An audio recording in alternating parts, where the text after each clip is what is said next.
So the question is, what are your new ideas or amplifications of existing initiatives in the Cherokee Nation in the arenas of health care for at-large citizens, scholarships for youth, language and culture preservation, and tribal economic development?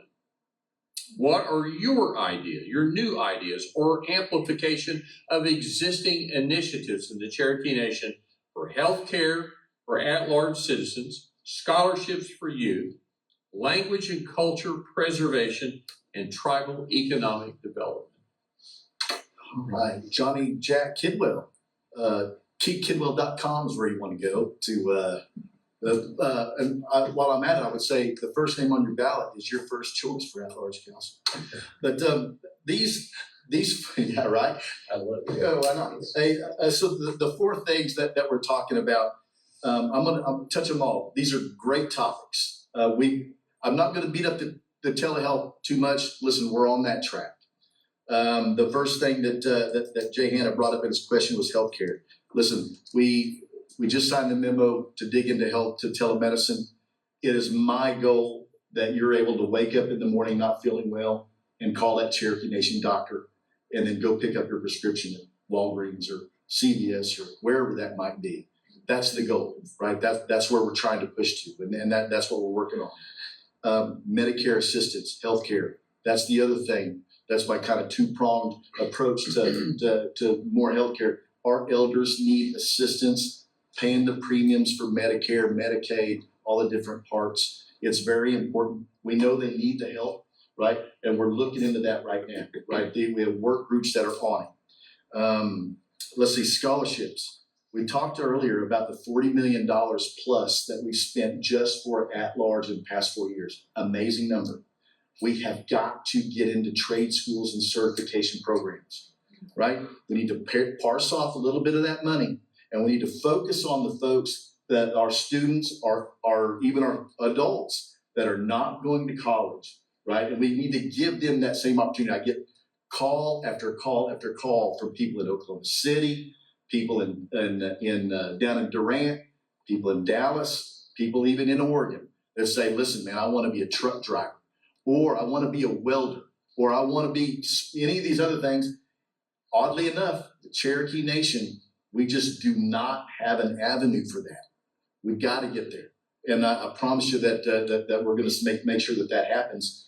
On my website that I brought out earlier, the link tree, I found a great Native student trade school scholarship website, right? If you're looking for money for scholarships, if you're going to trade school, go to my website, take a look at that, apply to those trade school scholarships until we can get that fixed for you, right?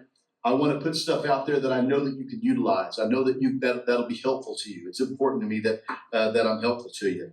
Language and culture. Listen, for at-large citizens, for at-large folks, I want to expand those in-person language classes. I want to expand the in-person history classes. We have to make those language and history courses online more accessible to at-large citizens. Listen, we're already doing more than what in the past 12 months we did, I think, 15 language classes to at-large community groups around the country. We did about the same number of history courses. We get request after request after request for these courses. At-large citizens want them. Like I said before, they're just hungry for information. They're hungry for these classes. And man, I want to give it to you. I want them. If it was up to me, money was no option, man, I would have one every day of the week, man. Let's just put them out there. But we need to expand those for at-large citizens. We have more and more and more at-large folks who want to be engaged in that way, and we can provide that for them. Tribal economic development, so important. I want to go at it a little different way. And I'm going to take an approach that I haven't quite vetted with my wife. My wife is usually the one I vet things with, by the way. And so I haven't ran this by her. But I think it's important. We have to start hiring more at-large citizens to do work for the tribe, for the government side, and for the businesses, right? We have a brain trust at large that is unmistakable, right? We have everything from PhDs to trash collectors to teachers to administrative wizards in healthcare and all these different things. We have them all over the nation. We have got to hire our own people.